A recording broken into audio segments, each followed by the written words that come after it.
김민재 선수가 리그 우승을 확정지었기 때문에 이제는 시즌이 끝나고 어떤 상을 수상할지가 굉장히 궁금해지는데, 일단 세리아의 이름을 걸고 주는 상은 크게 두 가지가 있습니다. 첫 번째는 선수협회에서 주는 상, 두 번째는 리그 차원에서 주는 상이 있거든요.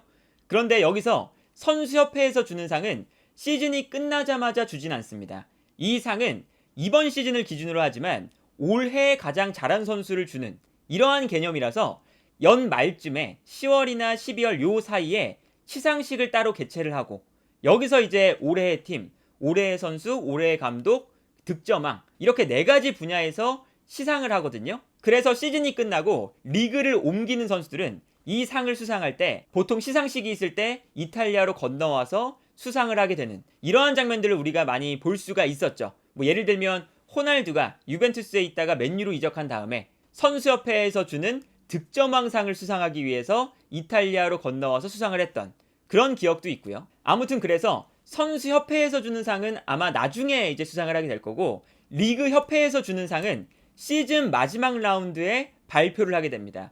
그리고 이 발표를 할 때 몇 가지 분야가 있는데, 시즌 베스트 골키퍼, 베스트 수비수, 베스트 미드필더, 베스트 공격수, 베스트 23세 이하 선수, 그리고 이번 시즌 MVP를 선정하게 돼요. 이렇게 6가지 분야에서 수상을 하게 되는데, 김민재 선수가 노릴 만한 상은 아무래도 베스트 수비수상이겠죠.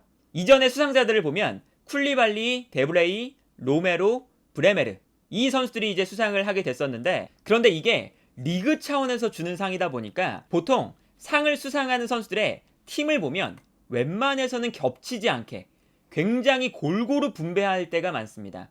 그래서 2018-2019 시즌에는 팀이 하나도 겹치지 않았고, 2020-2021 시즌에도 팀이 하나도 겹치지 않았었죠. 지난 시즌과 2019-2020 시즌에는 유벤투스 2명, AC 밀란 2명, 최대 2명 정도가 겹치고 웬만해서는 겹치지 않게 분배를 하거든요.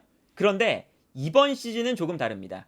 김민재, 오시멘, 흐비차 워낙에 압도적인 퍼포먼스를 보여준 선수들이 3명이 나폴리에 몰려 있어가지고 아마도 이번 시즌은 나폴리의 이름이 많이 들어갈 거예요. 그리고 애초에 이 상이 신설된 지 얼마 안 됐습니다. 2018-2019 시즌부터 주는 상이거든요. 그러다 보니까 뭐 선수가 겹치지 않고 골고루 분배하고 이런 이제 뭐 징크스라고 해야 될까요? 그런 것들이 사실은 그렇게 강한 편은 아닙니다. 그래서 이번 시즌은 아마도 일단 김민재 베스트 수비수상, 그리고 베스트 공격수 오시멘, 이렇게 2명의 선수가 일단은 기본적으로 들어갈 가능성이 매우 커요. 오시멘과 김민재는 각자의 포지션에서 리그 내에서 정말 경쟁자가 없을 정도로 압도적이었거든요. 그런데 여기서 어떤 변수가 있느냐? 보통 아까 말씀드렸던 것처럼 분배를 굉장히 골고루 하기 때문에 오시멘이 베스트 공격수도 되지만 시즌 MVP도 수상할 수 있는 선수죠. 그래서 아마도 시즌 MVP를 오시멘으로 주고 베스트 공격수를 흐비차나 아니면 라우타로, 이런 선수들이 경쟁할 가능성이 커요. 그래서 리그에서 주는 상은 요 정도 변수만 있고, 아무래도 이제 김민재 선수는 세리에 베스트 수비수상을 받을 가능성이 매우 크다. 물론 세리아 내에도 이번 시즌 좋은 활약을 보여줬던 수비수들이 있거든요. 뭐 로마의 스몰링이라던가 아니면 AC 밀란의 테오 헤란데스라던가 이런 선수들이 있지만, 분명 이 선수들도 잘하지만 김민재는 정말 역대급으로 잘했습니다. 그리고 리그를 넘어서 유럽 최고의 수비수 중에 한 명이라고 불릴 정도로 잘했기 때문에 사실 김민재가 베스트 수비수상을 못 받는다는 것은 약간 말이 안 될 정도로, 그 정도로 김민재는 유력하다 라고 볼 수가 있겠고요. 뭐 김민재가 어느 정도냐, 뭐 그때도 말씀드렸지만 ESM, 올해의 팀, 이제 이 ESM이라고 하면 뭐 키커, 마르카, 가제타, 푸트발, 월드사커 등등 각 나라에서 가장 주요한 스포츠 언론사들이 모여서 이달의 선수를 뽑는 거거든요. 그런데 이 ESM 이달의 팀에 김민재가 이번 시즌 4번이나 선정이 됐어요. 그런데 한 시즌에 4번 선정되는 수비수가 거의 없습니다. 우리가 알고 있는 선수들을 생각을 해보면 바란, 보누치 이런 선수들도 ESM 이달의 팀에 한 시즌당 3번 선정된 게 최다고요. 그리고 뭐 손흥민 선수 같은 경우에도 커리어 전체에서 4번 수상한 게 ESM 이달의 팀이에요. 그런데 김민재가 한 시즌 만에 4번을 받았거든요. 그러니까 어마어마한 기록이고, 이제 그렇다는 것은 김민재가 정말 이번 시즌은 압도적인 퍼포먼스를 보여줬다. 라고 볼 수가 있는 거죠. 그리고 이제 기록을 보면 사실 김민재 선수의 기록은 정말 압도적입니다. 일단 나폴리가 어떤 팀이냐, 이번 시즌 세리에 내에서 가장 볼 점유율이 높은 팀이죠. 거의 60% 가까이 되는데, 그렇다는 것은 나폴리가 경기를 할 때 대부분의 시간을 공격권을 가진 상태에서 경기를 한다는 거예요. 그래서 수비수의 수비적인 수치가 많이 나올 수가 없습니다. 그런데 김민재 선수의 기록을 보면 이번 시즌 볼을 클리어한 횟수 리그 내에서 4번째로 많은 선수가 김민재, 인터셉트 횟수가 리그 전체에서 11번째로 많은 선수가 김민재, 특히나 이 기록이 가장 뛰어나죠. 제공권 싸움에서 승리한 횟수가 리그 전체에서 2번째로 많은 선수가 김민재입니다. 이 정도로 김민재가 압도적인 기록을 보여주고 있고요. 그리고 이제 김민재 선수의 정말 좋은 기록이 어떤 게 있냐면, 드리블 돌파를 허용한 횟수가 리그 전체에서 가장 적은 선수가 김민재입니다. 20경기 이상 소화한 선수들을 대상으로 수비수 중에서 드리블 돌파를 허용한 횟수, 김민재가 이번 시즌 4번의 드리블 돌파를 허용했거든요.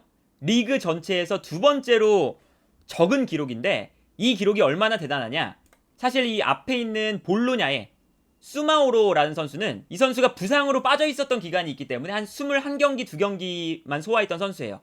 그런데 김민재는 이번 시즌 거의 모든 경기를 소화하면서 4번의 드리블 돌파만 허용을 했다 라는 게 정말 대단하고, 특히나 주변에 있는 팀들, 볼로냐, 엠폴리, 사스올로, 이런 팀들은 아무래도 나폴리보다 약팀이기 때문에 수비 라인이 나폴리보다 높지 않습니다. 그렇다는 건 그만큼 드리블 돌파를 허용할 만한 상황이 수비수에게 비교적 많이 안 생긴다 라는 뜻이겠죠. 그런데 나폴리는 수비 라인을 엄청나게 올려놓는 팀이고, 그러다 보니까 이 수비 뒷공간이 크게 벌어지는데, 그 공간으로 공격수가 드리블을 시도할 때 김민재가 이번 시즌 전체를 놓고 봐도 4번밖에 드리블 돌파를 허용하지 않았다 라는 건 정말 어마어마한 기록이다. 이게 마치 그 반다이크가 발롱도르 2위에 올랐을 때 시즌하고 아주 유사하거든요. 그때 반다이크는 시즌 내내 프리미어리그에서 드리블 돌파 허용 횟수가 단 한 번도 없었어요. 그래서 반다이크가 괴물로 불렸던 건데,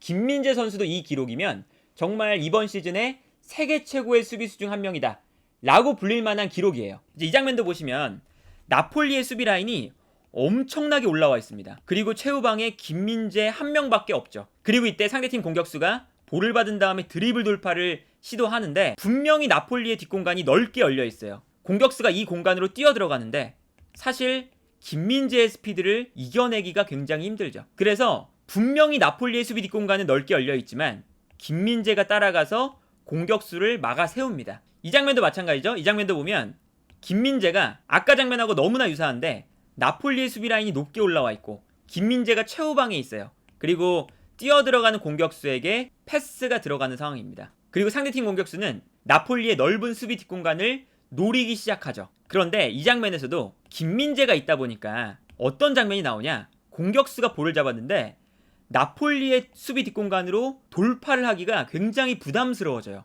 이제 웬만해서는 시즌 중반이 넘어가면서부터는 모든 팀들의 공격수가 김민재라는 존재를 알고 있었거든요.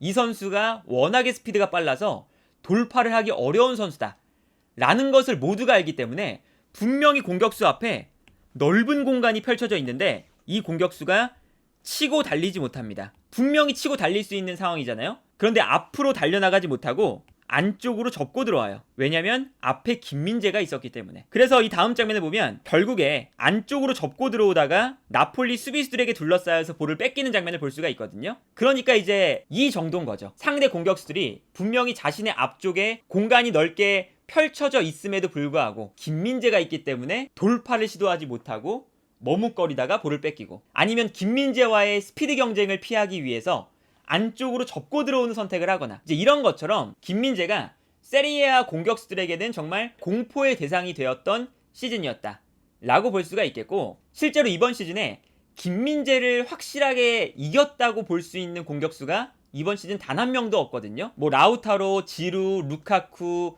뭐 제코, 밀린코비치 사비치, 임모빌레, 뭐 디발라, 타미 에이브라햄, 이런 세리에A를 주름잡는 공격수들이 김민재를 압도했던 경기, 김민재를 완벽하게 무너뜨렸던 경기가 단 한 번도 없었거든요. 이제 그만큼 김민재 선수가 이 1대1 상황에서 엄청나게 강한 선수였다 라고 할 수가 있겠고, 나폴리가 이번 시즌에 2골 이상을 실점했던 경기가 리그뿐만 아니라 챔피언스 리그, 코파 이탈리아 모두 통틀어서 단 한 경기 있습니다. 2골 이상 실점했던 경기가 4대 0으로 패배했던 AC 밀란전.